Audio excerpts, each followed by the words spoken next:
Everyone thought Remy Ma's downfall was a cheating scandal with Papoose, but that was never the real story.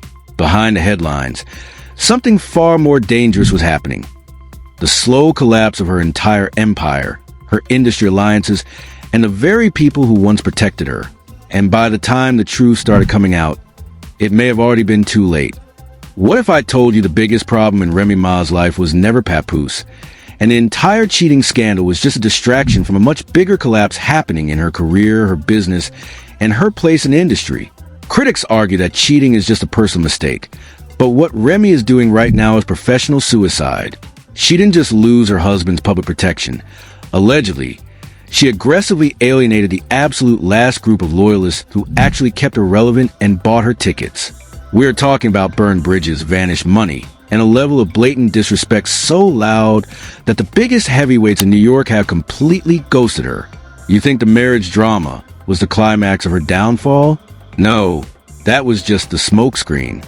To understand why the undisputed Queen of the Bronx is currently facing a permanent career death sentence, we have to stop looking at the romance and start looking at the receipts they desperately tried to bury. When Remy Ma announced the launch of Chrome 23, the entire culture actually stood up and clapped.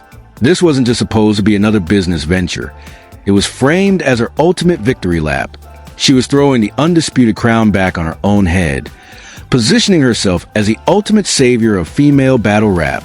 Industry observers noticed the immediate momentum. She had the funding, she had the legendary status, and most importantly, she had the purists aggressively in her corner, ready to go to war for her. But that savior complex cracked violently, and it cracked fast. Behind the scenes, the shiny, expensive veneer of female empowerment was allegedly masking a chaotic, ego-driven nightmare. The moment the stadium lights turned off after those first few highly hyped events, internet reactions suggest the energy completely flatlined. It wasn't about elevating women anymore. It morphed into a dark masterclass in exactly how to alienate your most loyal, cash-spending demographic. Suddenly, the very women she promised put on pedestals were quietly taking their grievances to blogs. According to public discussion, the bag was absolutely not matching the brag. We are talking about messy disputes over pay, disorganized back-channel communication, and a glaring lack of basic professional respect. The shock value wasn't just that the business was failing. It was the deep hypocrisy. Remy, someone who built her entire brand on street code and unwavering loyalty, was allegedly violating the most sacred rules of the hustle. The frustration didn't stay hidden in the locker room. It aggressively bled out onto the timeline.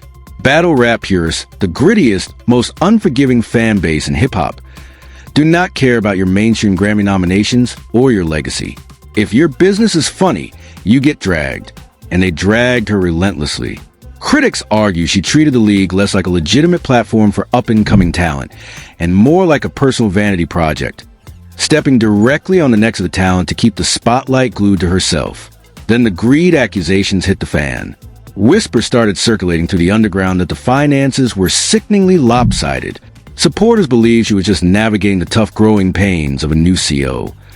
But the streets were talking much louder. Allegedly, the battlers felt financially exploited.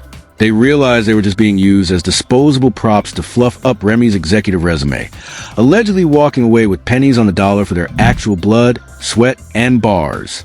This is exactly where the public perception fundamentally warped.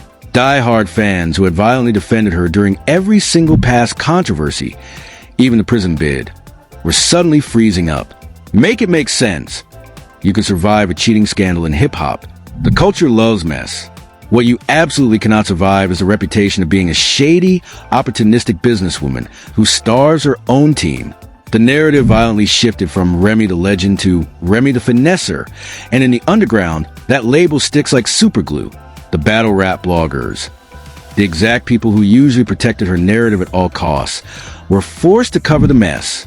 They literally couldn't ignore the complaints flooding their inboxes anymore. Every new live stream introduced a different, uglier angle of the fallout. A canceled event here, a deeply frustrated talent there, and through it all, a deafening, arrogant silence from Remy herself.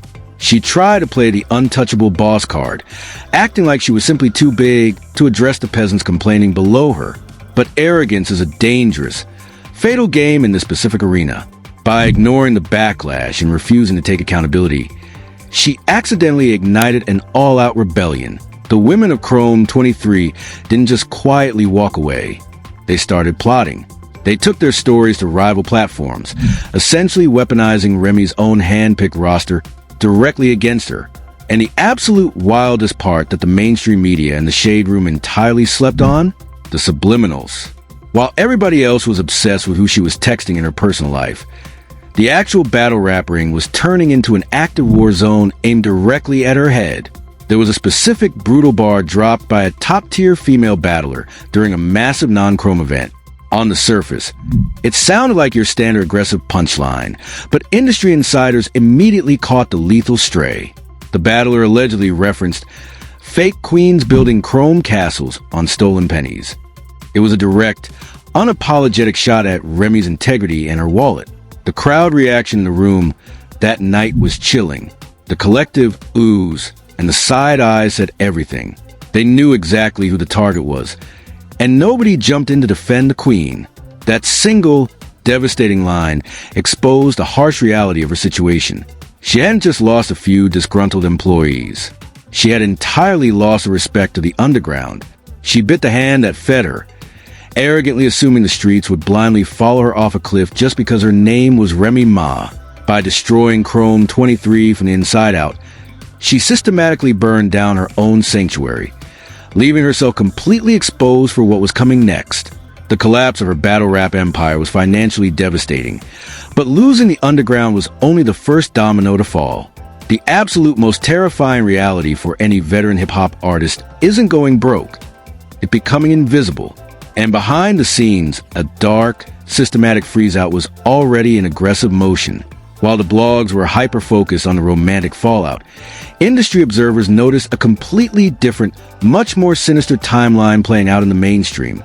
The undisputed Queen of the Bronx was suddenly being treated like a ghost in her own city. New York City hip-hop operates like a deeply entrenched mafia. Loyalty is a currency, and your crew is your absolute shield. But right when the Chrome 23 backlash peaked and the Easy the Block Captain rumors caught fire, the heaviest hitters in 5 boroughs went completely mute. We are talking about the exact same industry veterans who stood beside her during her prison bid, the ones who famously campaigned for her triumphant return. According to public discussion, the silence from her closest, most powerful allies wasn't just noticeable, it was deafening. They didn't just fail to defend her. Allegedly, they actively started distancing themselves. You have to look at the exact timing of this isolation to understand the full gravity of the situation. During the monumental 50th anniversary of hip-hop celebrations, a cultural milestone where every single living New York legend was booking stadium stages and collecting massive bags, Remy's presence was shockingly minimal. Supporters believed she was just taking a brief personal hiatus to let the cheating scandal cool off. But the streets whisper a much harsher reality. The phone calls allegedly stopped. The exclusive invites evaporated. She wasn't gracefully stepping back. She was being quietly and brutally blackballed by the boys' club. Fans immediately felt the energetic shift. The comment sections under her sparse social media posts rapidly morphed from "We need the album Queen" to genuine confusion. Public reactions suggest the audience was growing deeply exhausted. Instead of dropping the highly anticipated music that could have easily washed away the gossip, she was suddenly just sitting on podcasts. The pivot from an active, chart-topping MC to a passive commentator sent absolute shockwaves through her core demographic. You don't retreat to a microphone to talk about other people's drama unless your own musical leverage has completely dried up. This level of professional isolation couldn't happen at a worst possible time. The current landscape of female rap is violently competitive. We are witnessing the fastest, most cutthroat turnover rate of female talent in hip-hop history. To survive in this era as an older veteran, you absolutely need heavy alliances, strategic features, and a protective umbrella of industry gatekeepers. Finding yourself alone on an island right now isn't just bad luck. It is a rapid career death sentence. And this is where the biggest, most mind-blowing twist of her entire downfall comes into play. For 15 years, the internet aggressively mocked Papoose. They called him a simp, they laughed at his relentless dedication, and they swore Remy was the actual star power in the relationship. But internet reactions suggest we all had the dynamic completely backwards.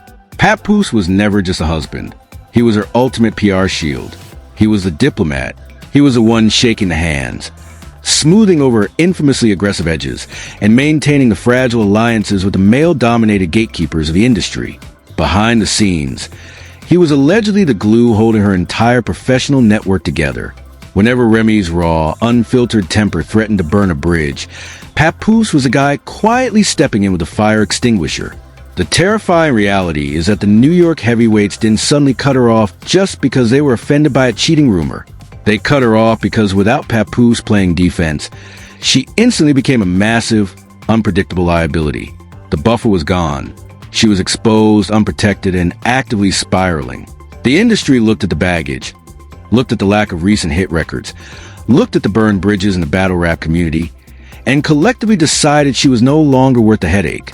She was completely stripped of her underground army and abandoned by her mainstream protectors, leaving her totally defenseless against the brutal reality of her own collapsing reputation.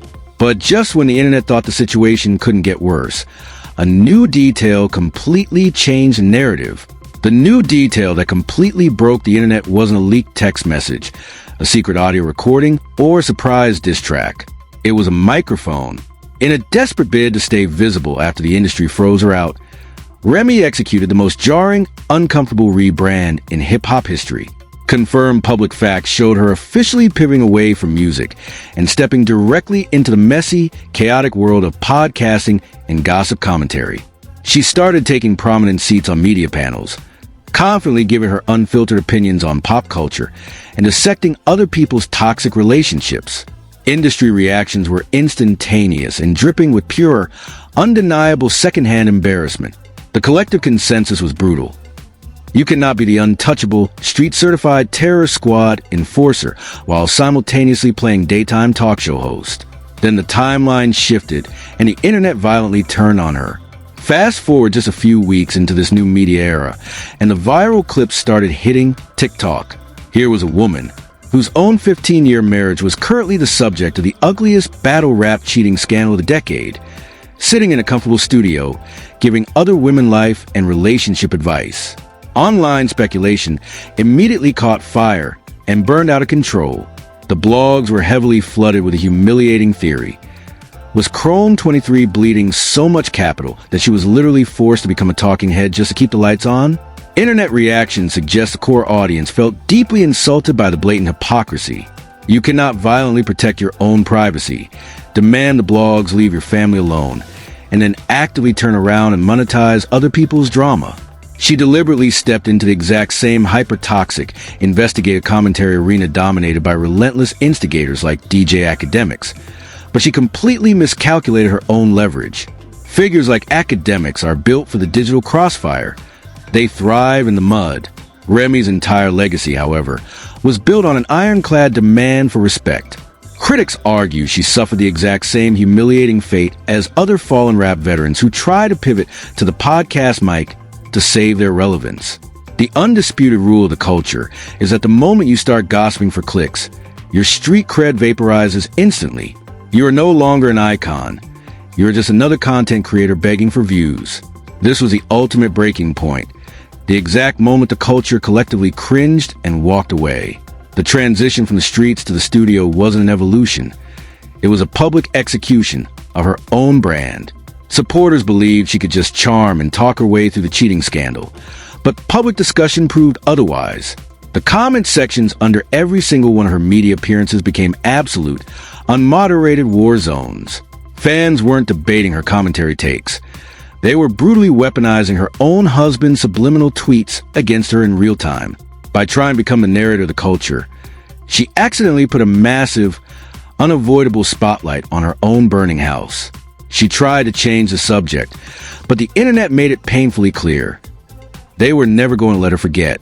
So here we are at the autopsy of a legacy.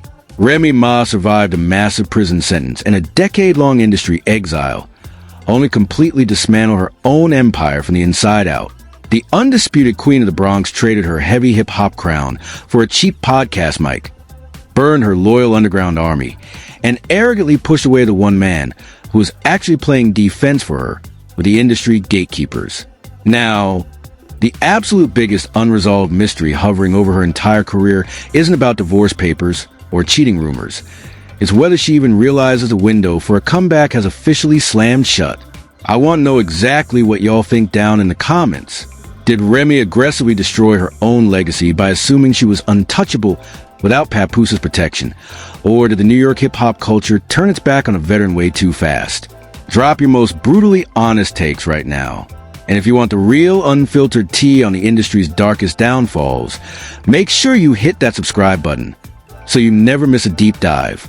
Because while Remy is busy dodging accountability in front of the cameras, the streets are already whispering about who the industry is quietly preparing to crown in her place, and when that name drops, it's going to break the internet all over again.